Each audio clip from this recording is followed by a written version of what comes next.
Good evening, folks, and welcome to Games with Dave. Tonight, we're joined by Luke Stratton, the creator of Pirate Borg. Pirate Borg is a scurvy-ridden, rules-light, art-heavy RPG based on Mork Borg, inspired by history, fantasy, horror, and rum. Welcome to the show, Luke. Hi, thanks for having me. Oh, it's my pleasure. So we can jump right into things. My first question really is like having had an initial goal of $3,000 and now being at over 3,000 backers. What kind of a ride has this been for you?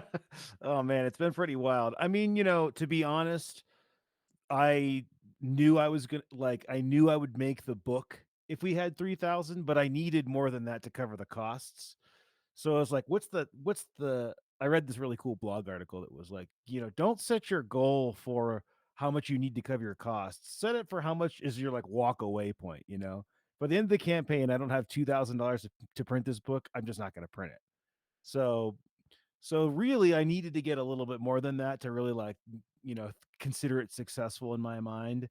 And I think by the time I was able to see the numbers, like this really interesting thing happened that the exact same time that my campaign went live, Brandon Sanderson's surprise hey, I wrote 3 novels over COVID Kickstarter went live at the exact same time. So his thing pretty much crashed Kickstarter. So I think we were probably funded instantly, but I didn't hear in my end I was like, "Oh my god, people are telling me they're backing and there's nobody signed up." I thought we had lost all the pledges and stuff. So Oh no. it was a wild ride, but by the time Kickstarter caught up, we were way overfunded already. We had smashed a bunch of stretch goals. So we just said 30 minutes, but it was really exciting because after that stress, then it was like, well, I guess we're just gonna enjoy this ride. And we hit I think 50K in the first day, which was my dream number for the end of the project. And now we're at I'm hoping we're gonna hit at as of today, I'm hoping we hit 150, but we'll see. So it's been really, really fun. I would say it's I would even say it's maybe been life-changing because this went from I mean, I've been doing Patreon for a year or so, and making maps, but now this is like a game that's part of the game sphere. Like it will be at conventions, people will sell it in game shops, people will play it. It'll have a life outside of me, which is really exciting. So Yeah, that's got to be such a cool feeling to know that it's going to have a I life. haven't really come to terms with it yet, but I think it'll feel more real when when Kickstarter sends me the money to start making it, or to start printing it, and B, really the moment we'll be holding it in my hands. So, excuse me. Pirates. I wasn't really expecting it. I saw Pirate Borg and I'm like, ooh, I'm on this as soon as I saw it because I think everybody loves pirates. But when did your love of pirates begin and what really sparked that love of pirates? Yeah, well, it's a long developing tale. The earliest thing I can recall ever really being into pirates was the Pirates of the Caribbean ride. I think my family took me when I must have been like 5, maybe younger.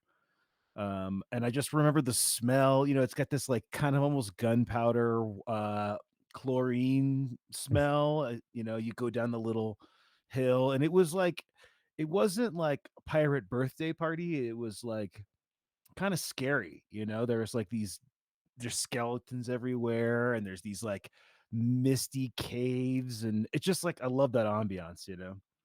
And then you know, throughout my life, I was, here or there into just the whole theme, in more ways than others. Sometimes, there were many Halloweens where I've dressed up as a pirate.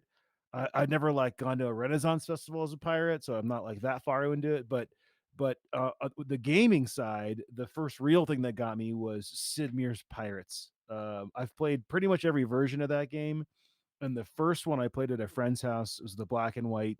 I don't think it was the Commodore 64 one. I think it was a old PC version. And that game is it immediately starts with a hook of your family's been killed by the governor and you get press ganged onto a ship and you can go anywhere you want. Like you can decide to go anywhere and explore any of these towns and get these treasure maps. And it's just like so captivating for your imagination. You run into these notorious pirates. So that game really, everything that came after it, I think came from that initial hook. I played, the 2004 Xbox version to 100%.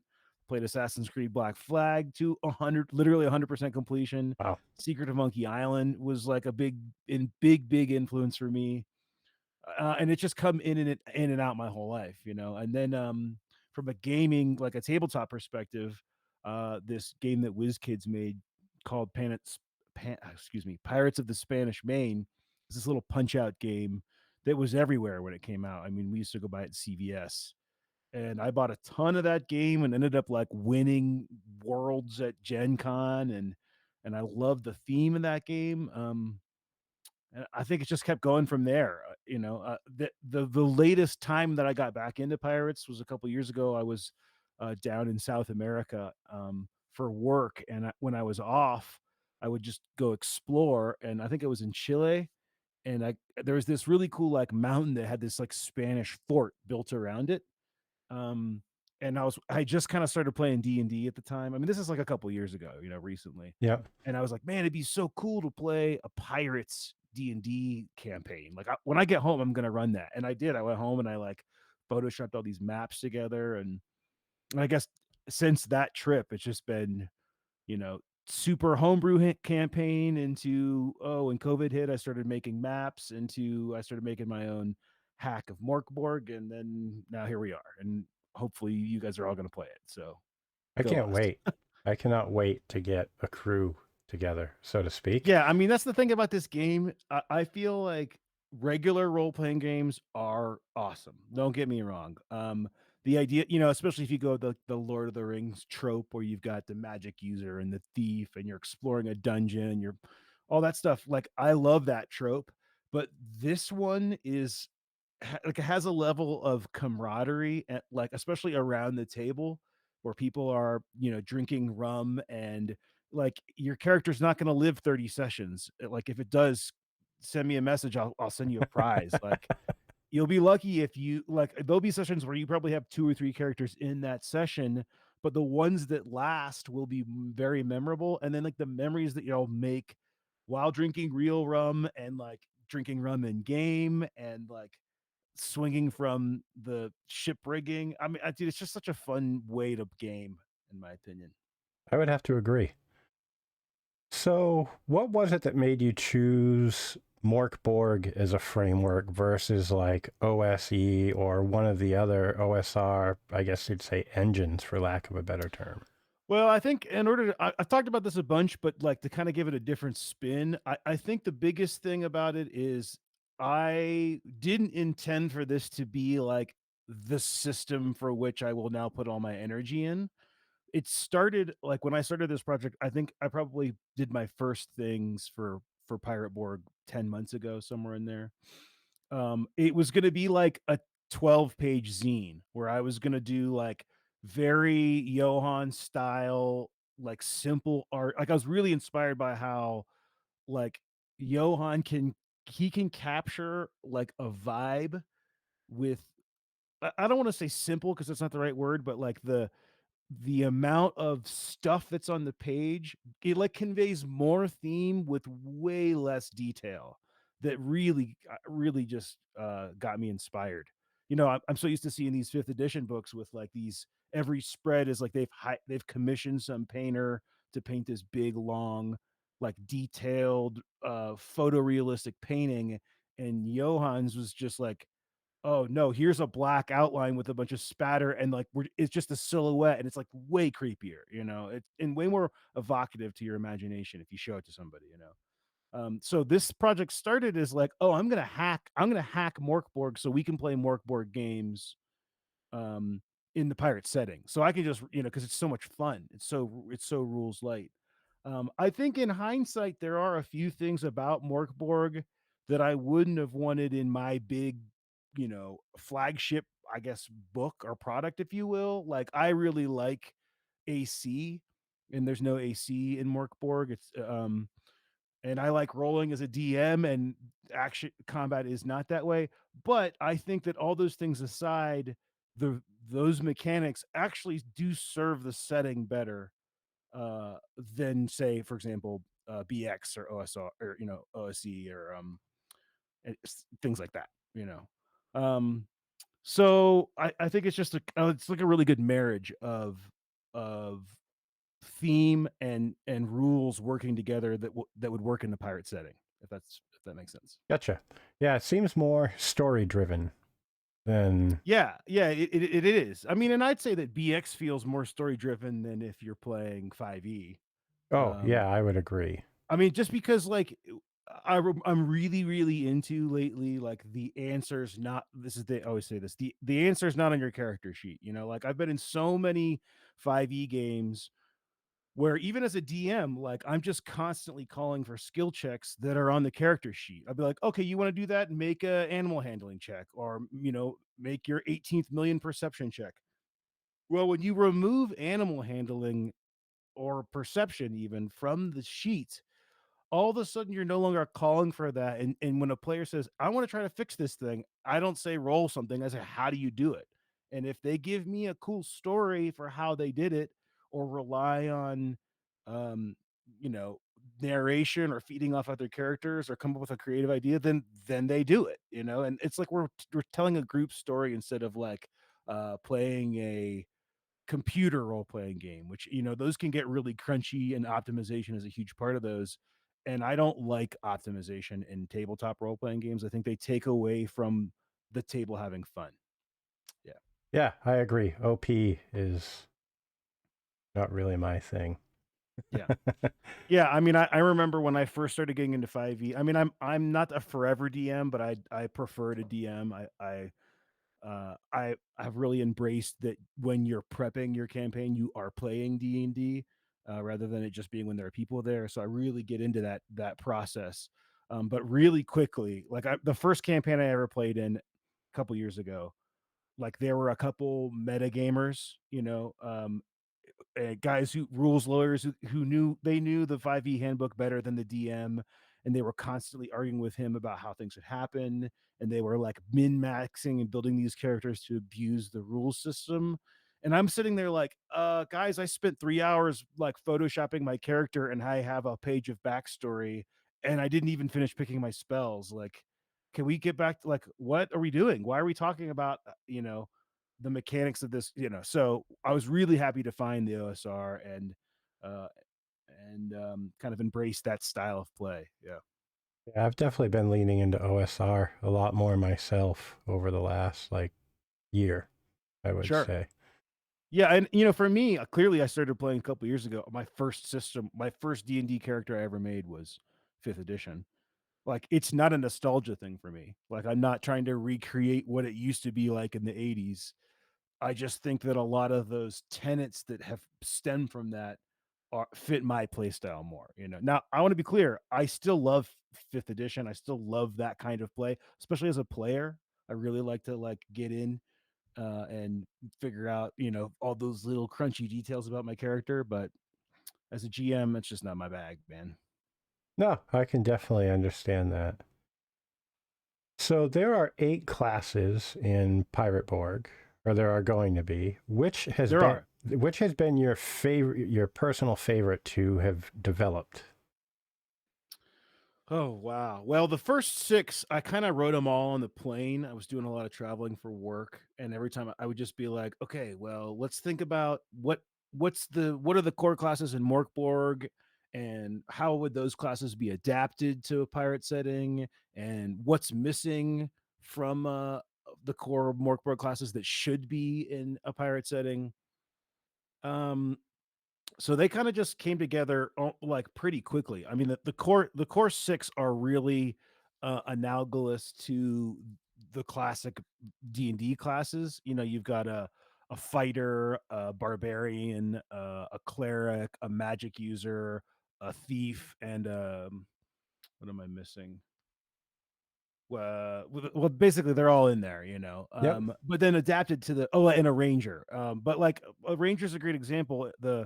it's not a ranger in Pirate Borg. It's called the Buccaneer, and like the ranger's the closest analog, but it's a totally different class. Like it's a ranger in that it's good at tracking, and a buccaneer historically were these kind of settlers that ended up cooking over a boucan fire and like living on these islands in the Caribbean. And then after they kind of like after the nations there went to war, they would like go out and like plunder ships. So that's kind of what's inspired the class. Like one of the sub abilities is that you don't get lost, or that you can cook boucan meat that you can use as rations when you're out exploring. Um, so those are all really fun, the 6 core, but I think my favorite is probably one of the stretch goal ones. There's 2. There's the Haunted Soul, and then there's the Tall Tale. The Tall Tale class, it's the silliest. I mean, the Haunted Soul is like if you want to play as a zombie or as a skeleton or an eldritch mind, which is like your, Lovecraft infected brain. That's great for that. But the Tall Tale is like if you want to be a mermaid, or you want to play as a parrot or a monkey, or my favorite is the Foul Fowl, which is a cursed chicken. It's like those aren't things that you're gonna get in a normal or a role-playing game experience, and I think that that's gonna be the stuff that people are gonna remember. Like, even if you end up playing Pirate Borg for a long campaign, which I would encourage people to do, um, when your character who lasted 4 or 5 sessions dies, maybe try playing a foul for a while and see what comes out of that. I mean, the foul is I think the foul is my favorite.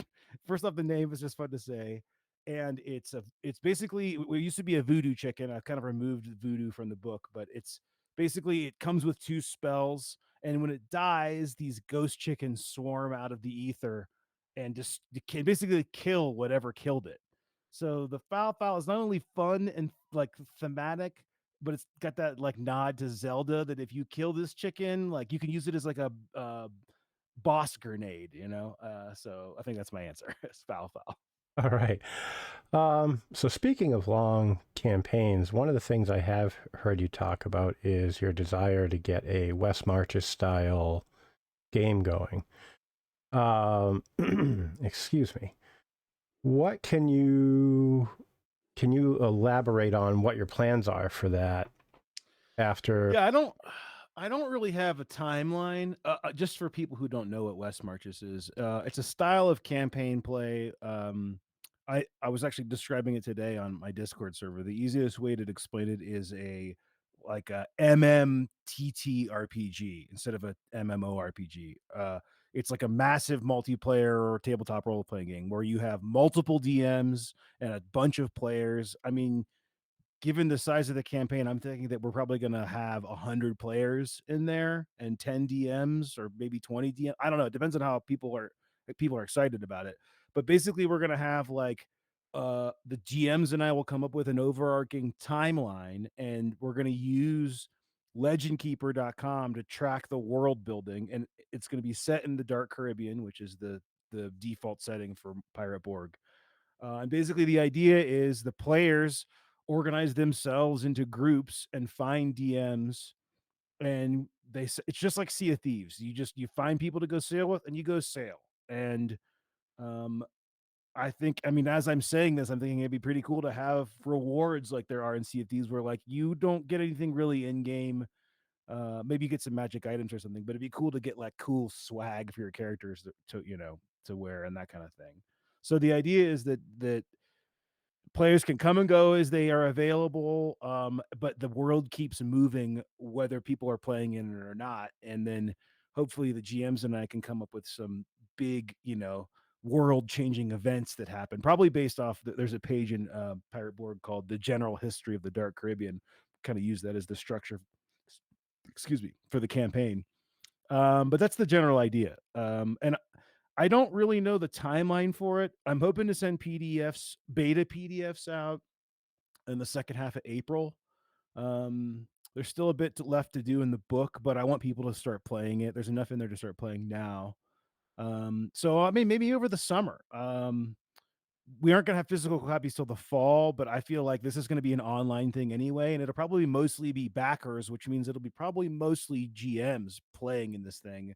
I'm not going to be like broadcasting it to people who aren't in the campaign. So, but well, yeah, I think did I answer your questions? Yeah, absolutely. Yeah. Yeah. I can't wait. I'm in for one, so I'm gonna have to join your Yeah. I mean, Discord server. I can't say it's going to be open to the public, because obviously my Patreon supporters and then the Pirate Borg backers will obviously get priority, and there's kind of a lot of those two groups right now, but most of them are DMs. So, look, last time we tried to do a Dark Caribbean campaign, it didn't really pop off because everybody was busy running their own games. So we might run into that, but then again, there's so many people that I'm sure we'll be able to get some groups going. I mean, at very least, my campaign will be part of this ongoing world, you know?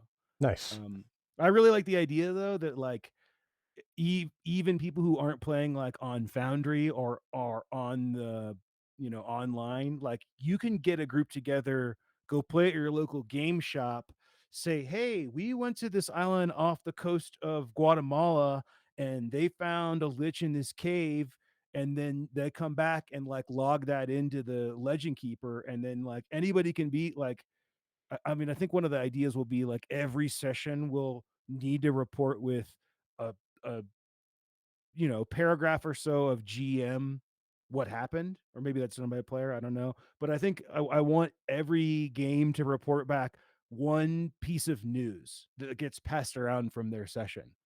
So it'll be like, oh, did you hear the Kraken attack the HMS whatever off the coast of Havana? Like just one little thing, so that there becomes like this just giant log of things happening that other players can hear about. Oh, we heard there's a temple in the Yucatan, let's go try and find it. That kind of thing. That's the idea.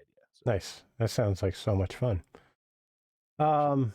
So another question I had was, of over the 30 monsters in Pirate Borg, is there any one monster in particular that you think is going to become the bane of the players, but a favorite for GMs to throw at the players?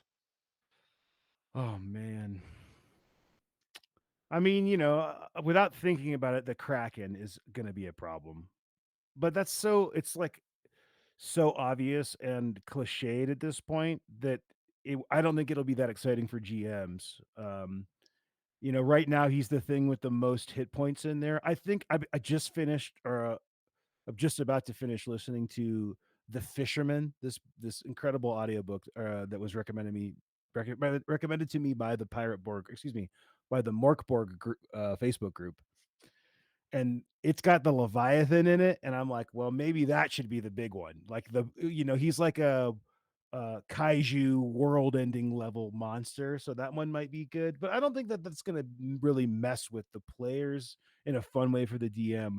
I really like, I took the goblin mechanic from Mork Borg and brought that over with the zombies. The zombies are classic zombies. I really went with the what are the Zombieland style trope where there are nicknames for the different zombies. Right now there's 4, but I'm sure there'll be more, and I really like the idea that if a GM does it right, when they first meet the zombies, like maybe the GM doesn't use the nicknames and they describe them one way, but then when, the second type shows up, the players come up with a new nickname. You could keep adding zombie types, but like I love that trope, especially in a pirate setting. And when a zombie, this is what I was saying about Morkborg, the goblins. When a zombie bites you, you're gonna turn into a zombie. I mean, and this is not like a curable thing stock wise. Like that all of a sudden becomes your primary motivation to figure out how to not turn into a zombie. You're gonna have to track down some sorcerer somewhere, or find some root in the jungle that prevents your zombification. So I think DMs will have a lot of fun with the zombies, even though they're like really really classic D&D. I think that there's a new life there in Pirate Borg. Zombies are always fun. You can Yeah, never I go mean, wrong. I have a whole other set that I've really enjoyed drawing that are very like deep ocean, you know, Lovecraftian inspired ones that I think I haven't done the mechanics for some of them yet, so it'll be cool to see where those come out. But I think my stock answer is going to be zombies. All right.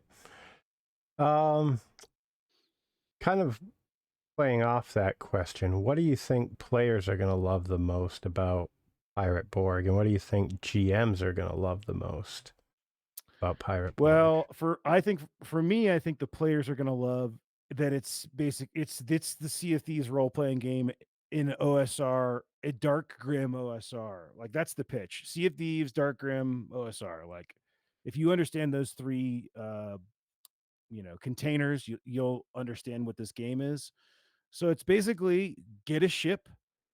Well, one thing you don't do in Sea of Thieves that you'll definitely do in Pirate Borg is get a ship, attack another ship, and get a bigger ship. I mean, that's like the pirate thing. Is like I really like the idea of if you know you're going to be playing a couple sessions, you start your players with a canoe or a rowboat or no ship at all, and they have to find their way into a larger vessel, and maybe they end up taking over a galleon, and then they're all of a sudden they're managing 200 pirates, and they realize that when they divide the plunder, that none of them get paid, so they end up marooning half their crew and going back to a smaller vessel, like that kind of thing. People are gonna love that. Like you can explore uncharted islands and you can go diving into temples or diving into the water, look for treasure. See, the world's your oyster. Like that's what I think people are gonna like about it from a playing mechanic.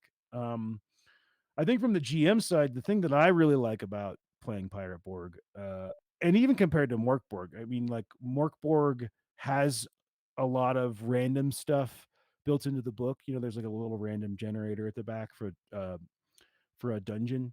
But Pirate Borg has a stronger emphasis on random world building in the core book.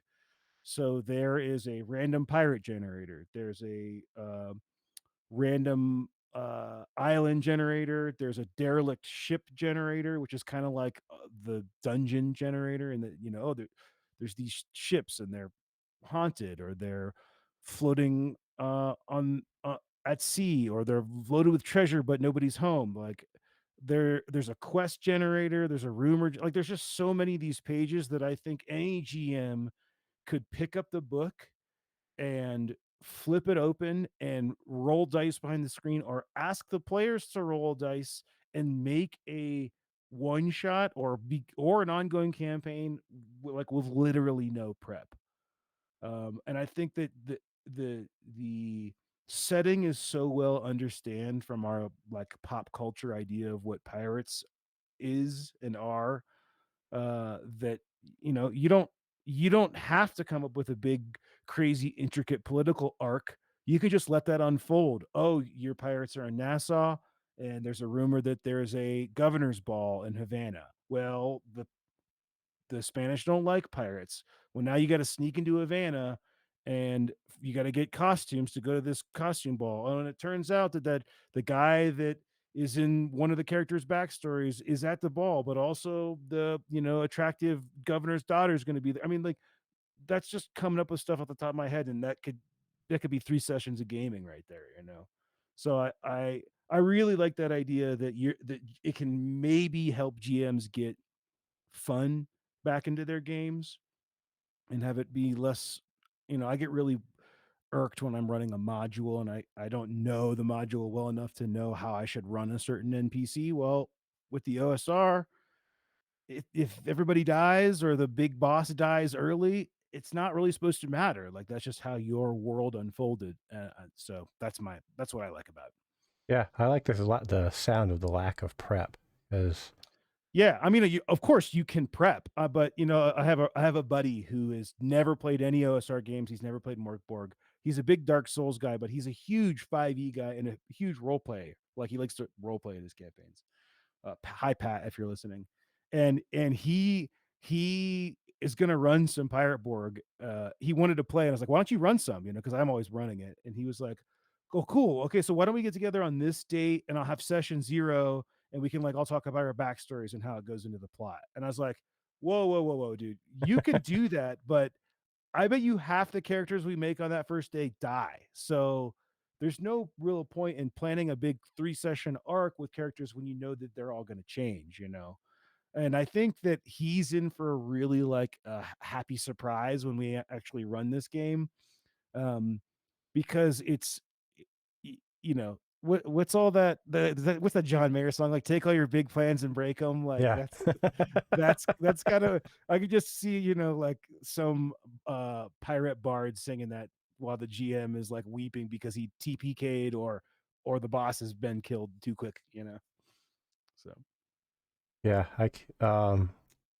another thing I've heard brought up in a couple of other interviews, and being a guy who'd really love to get into publishing some of his own work, what more can you tell me about your plans for the third-party licensing of Pirate Borg, and also your new commercial creator tier that I saw today that you created on yeah, your sure. Patreon? Yeah, well, I mean, like, I saw that Vasgrim, hi, Brian, if you're listening, Brian at Vasgrim, he had done a third party creator or a third party license. And I was thinking, like, I mean, that campaign was really successful. And I was thinking, like, well, that's cool. But I'm not going to do that for Pirate Borg. Like, who's going to make stuff for this game? Well, it's done well enough that I think there's a chance that at least some of the players might make some stuff and want to sell it on itch or something. So I'm doing a third party license. It's going to be legally almost identical to the Mork Borg one. Um, Basically, you'll have to abide by theirs because you're coming through me. I am making a Mork Borg product as well. But basically, you can use like any of the mechanics. You can repeat the mechanics in your game. Um, you have to like include some legal text saying that you're not technically affiliated. But I think the benefit for people who want to make a Pirate Borg adventure or module or whatever is that you'll have access to relics and arcane rituals and the naval combat rules. And I wouldn't even be surprised if people end up taking the naval combat rules and using that in something that's not even Mork Borg. But the idea there, what my hope is that people will make stuff for people to play Pirate Borg with. That's the hope, and that's how this product showed up. This book showed up as because I like playing Mork Borg and I wanted to make it work for me. But on top of that, I've been doing Patreon for over a year now, and it's all naval pirate themed stuff. So I've got gigabytes and gigabytes of every ship you can think of, and islands and ports and dungeons, and a lot of those don't have any adventures written for them. Like I actually saw one today on accident of this. I did um, this Foundry module with Jacob from Swordfish Islands. He actually contributed to the book. He did the random island generator. Oh, nice. But we did a Foundry module for Tomb of Black Sand, which is this little guy here, hardcover zine, incredible little adventure. It basically puts 5e players, like level 3 5e players, up against like a CR21 lich, but the lich doesn't really care about you. So when we did that thing, I released the maps on Patreon, and I did like a jungle temple version of one that I totally forgot about, you know. So we've got like this jungle temple map that like is pretty big and involved, but it's like kind of maybe too specific to be like, yo, I need a map to match this thing in my brain right now. But if someone were like, oh, I want to write an adventure for a jungle temple, well, boom, there's one ready to go. And so basically the Patreon commercial tier is you sign up, it's $15 a map, but you can limit to basically it's $30 a month. And with that, you can use any of the maps or art I've made in your commercial products. Um, and once again, the idea here is that people will be able to make adventures, populate islands and do all kinds of fun stuff for people to play and, make some money in the process. Maybe if you're an aspiring creator or you are currently a professional creator, like go for it. Come on in. The water's fine. Yeah, I might be jumping on that myself. That sounds pretty rad. So, Yeah, and you don't have to stay at that. I mean, I know that $30 a month is a lot of money for like a normal bill. But the idea is that it's for people who are, there's like a lot of guys on Patreon who make adventures every month, and they're always looking for like, oh, I need a ship, oh, I need a temple, oh, I need a uh like the pack I'm about to release tomorrow is a bunch of um kind of pirate themed vendors. There's like a shipwright and there's a like potions tent and there's a warehouse. Well, you can drop those in on other maps. So if you're part of the commercial tier, the idea is that you can be like, hey, I got this cool map that I made or that somebody else made, but I really need to add this asset, that kind of thing. Nice. So with roughly a little over 2 days to go on the Kickstarter, for anyone still on the fence, what would you say to them to sway them into backing Pirate Borg? Well, I guess I would probably have to know why they were on the fence. That would be a critical piece of information. Um, I don't know. Can you give me an example of maybe why they wouldn't? I can't think of any reason why they wouldn't. I mean, I saw it and I was just like, I'm on this, but Well, I mean, I guess if you want the things that people might be worried about, some people in the beginning of the campaign were worried about typos. I'm not a very good typer, and I'm not a typist, and my spelling's pretty bad. Don't worry, I have an editor, a part-time editor on my staff, and I'm hiring. Hi, Alan, and I'm hiring Jarrett Crater, who from Exalted Funeral, and he's edited all the Mothership books after it comes back from playtesting. Jared and I just decided today it's going to go to him. So it's going to go out to the whole community in April. You guys can all tell me all the mistakes that are in there, although we're getting pretty close to getting rid of them. Um, and then they will go into editing before it goes to print. So don't worry about that. People are often worried about new creators and distribution. I am a new Kickstarter, but I've been a creator for over a year now. And Exalted Funerals handling all my distribution. We have warehouses in the EU, in the UK, and in the US. So you don't even have to pay VAT if you're in the UK or the EU. The printer is Standard and Preza, which is they just did the One Ring. They did OSE. Their stuff is top notch. Yeah, I don't know. I mean, I think maybe the biggest thing would be like, oh, I don't like pirates, in which case I would say you're not invited. uh, I don't, I keep on hearing these tips about like, well, I'm worried if I like send out too many reminder emails about my campaign, then people will unsubscribe. Well, if they unsubscribe, you don't want them anyway. It's the same kind of thing. Like if you don't like pirates, well, what are you're you doing I'm here? barking up the wrong tree anyway. Right. The other thing though, I would say is the 5e people. I would say, hey, 5e people, look, I love 5e. This campaign has a 5e zine add-on, so you can use all the stuff in here besides the classes and the naval stuff and adapt it to your salt marsh campaign or whatever. But also, I think that you're going to find that you might actually like Mork Borg. You're welcome to hack it to work for however you want it to work.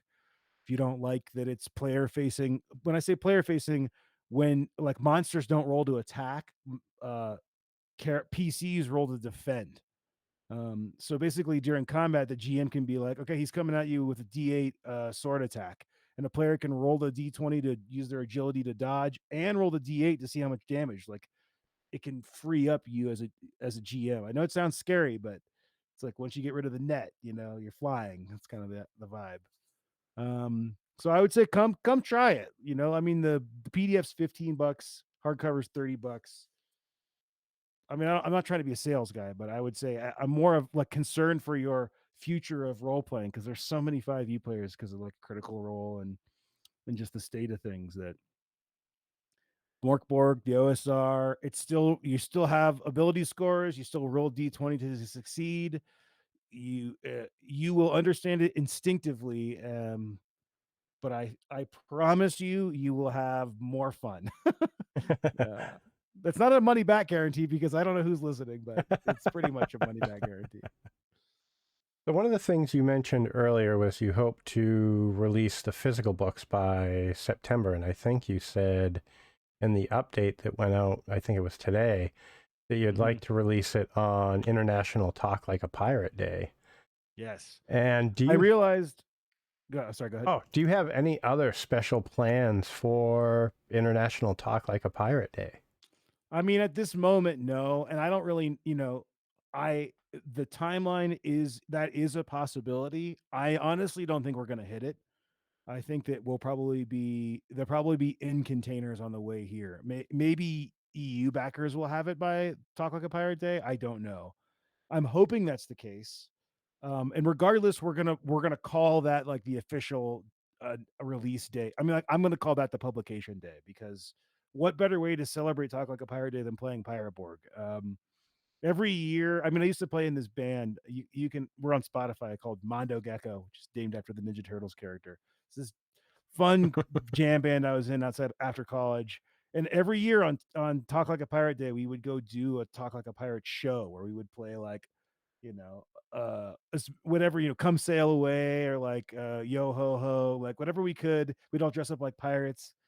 So I always loved that day. So I would love to just say we're releasing this book that day. Hopefully it will actually be in people's hands.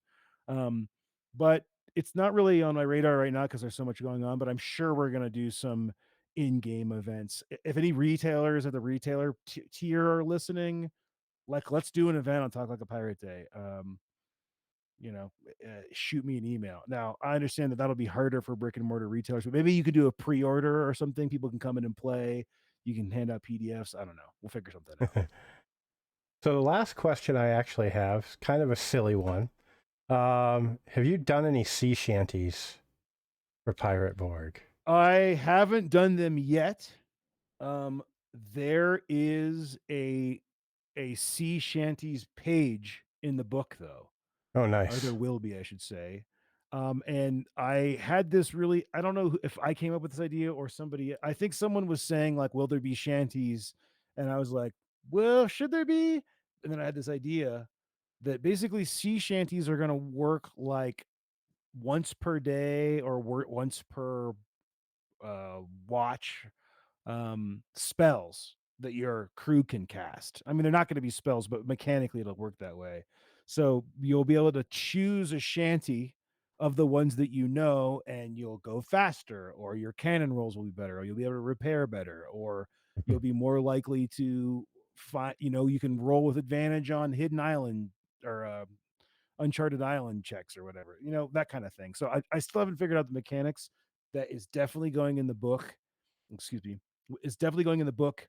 And I don't know, I don't think there'll be lyrics, but I think there'll probably be a mix of funny ones that me and my, Discord people come up with as far as titles, That's and then awesome. some of the classic ones. I think if you're not singing shanties with your crew while you're sailing, you're doing something wrong. Despite the fact, someone the other day, I was trying to get this guy who I knew was into pirate RPGs, like into Pirate Borg, and he's like, "Oh, I don't like fantasy." And he was like, "Yeah, also I saw you got shanties on there. Like they weren't a thing till the 1800s." And I was like, "I don't care because the Kraken and mermaids and like." Undead skeletons aren't a thing either, and they're in my game, so there's going to be shanties. Nice. So Well, that was all I had. Is there anything else that you would like to bring up that we haven't touched on? Oh man, just give me a topic and then you clearly I can go if I want to. We talked about the Westmarches. I mean, I don't have anything that I'm like, burning to tell everybody about. Um, hmm.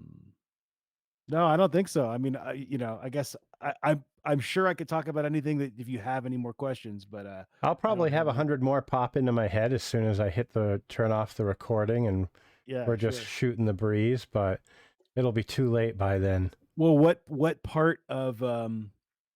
um what part of Pirate Borg are you most excited about? For me, I'm a map guy, so I'm actually most excited about the treasure map that kicked in at 100K. Oh yes, we can talk about that. Yeah. Oh, yeah. Okay, so I was. Some people said do a Caribbean map, but I think that as much as it's a Caribbean thing for me, I think there'll be a lot of people who want to do homebrew. Right now there's only 2 pages of text in this book that place it in the Dark Caribbean. Um, Other than obviously galleons and sloops and buccaneers are conquistador helmets are from our world, but I wanted to make the book it was almost setting agnostic at first, but then finally I was like, I need to put some Dark Caribbean in here. Um, I just lost my train of okay, the treasure map. Sorry. So instead of doing the Dark Caribbean on the map. We're doing it's a A3, which is like a A5 folded twice, so it's not huge, but it's like the kind that you would find on a dead Oh, pirate, right. um, and it's going to be old paper, old ink looking, like hand drawn, and it's going to be the island that's featured in the adventure called Black Coral Bay. And what I'm going to do with this thing is it's going to be pretty detailed, and I'm going to have all of the points of interest that are in the book. Like Coral Town's going to be on there, and the Black Coral Reef, and Skeleton Point, which is where the castle is, and the lighthouse. But I'm going to go in and put as many little things on there as I can. And the idea will be that you can hand this to players, and maybe this island, like maybe when you start the campaign, they don't know anything about any of these places, and they arrive not at the port, but somewhere else, and they can use this map to kind of discover what's there.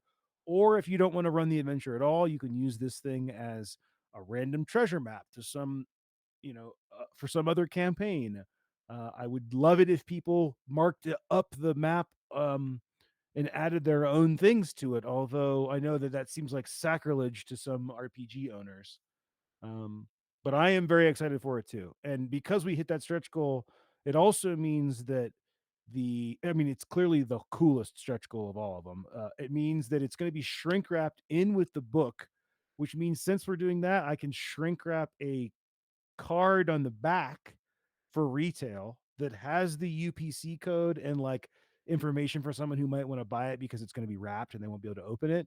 But the benefit of that for everybody else means that once you open it, there's no barcode on your book. And I really, really like I've got a great example here.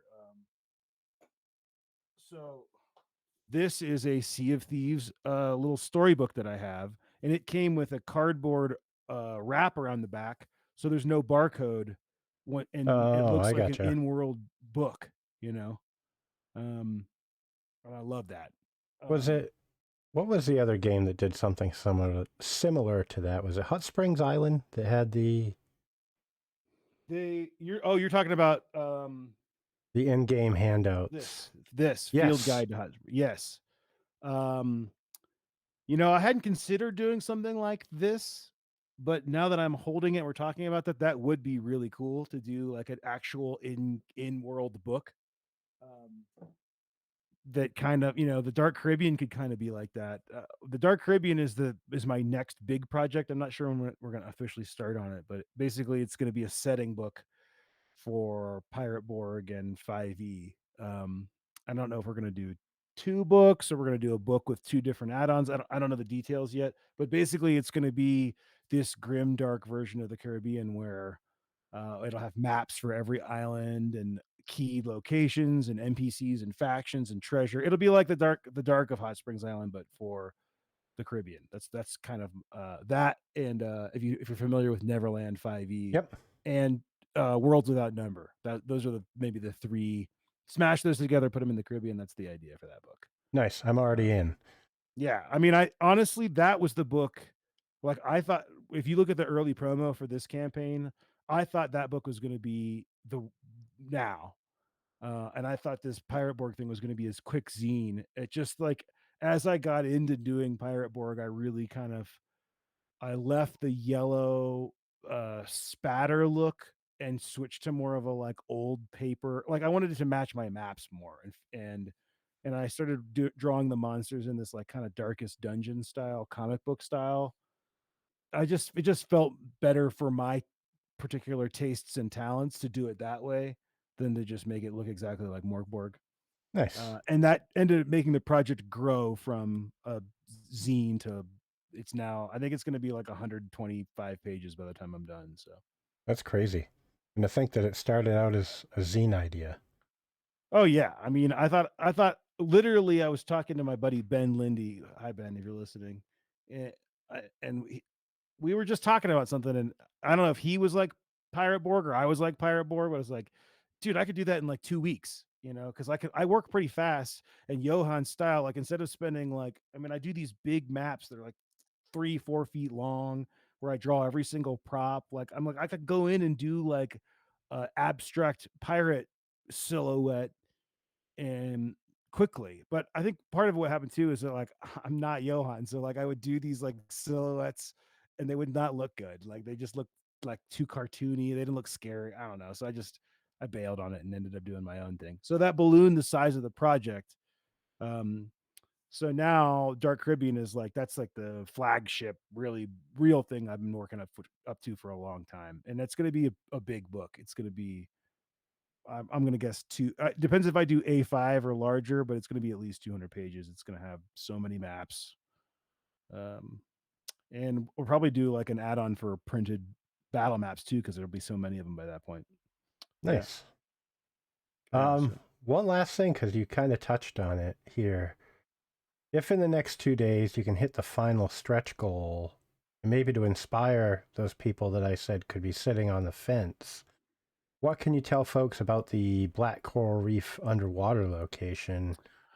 well, we haven't hit the double bookmark yet at 150. Oh, that's right.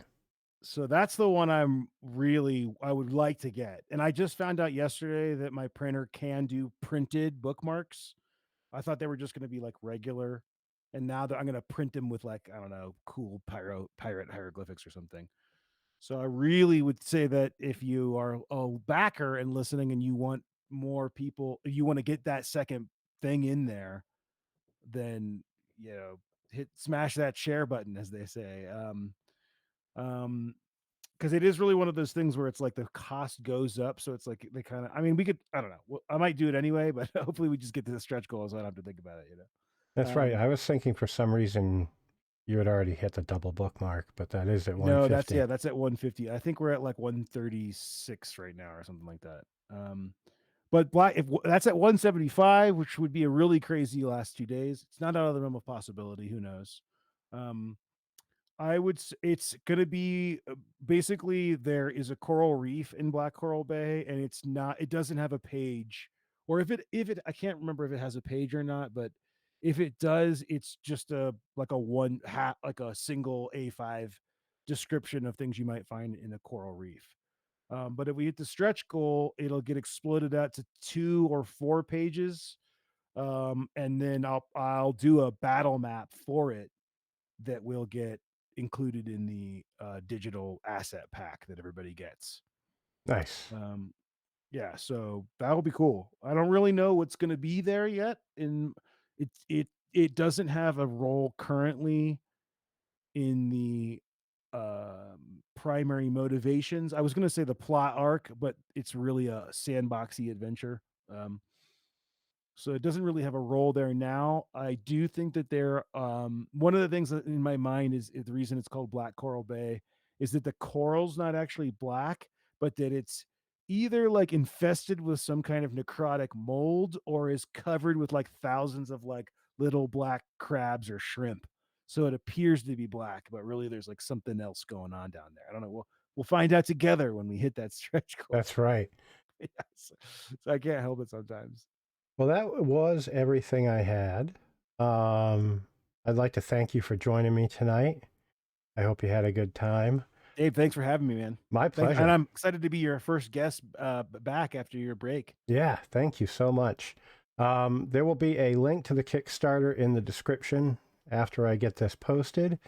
So be sure to click it and back it. And let's at least get to 150 for the double bookmarks. And Yes. even better, let's hit 175 and get Black Coral Reef. And yeah. Oh, another thing is I've just set up a subreddit /r/Pirate Borg and a Facebook group. Whatever your social media poison is, those are just getting off the ground, but I suspect over the next few months they'll become popular places to hang out, or at least I hope they will. Let's So, hope. One little plug there. And do you have any other socials you'd like to plug? Well, before we go? I mean, my hub is limithron.com. That can get you to my Patreon or the Kickstarter. I'm on Twitter and Instagram. And yeah, I have a Gumroad too. If you don't like Patreon, you just want to buy a few maps. Also on the Roll20 store. I mean, I'm everywhere that you can be, which is a nightmare. But I imagine. just if you Google Pirate Borg or Limithron, it'd be hard pressed to not find me. So Cool. Well, you have a wonderful evening, sir, and thank you again for joining me. Yeah, thanks, Dave. Thanks for having me.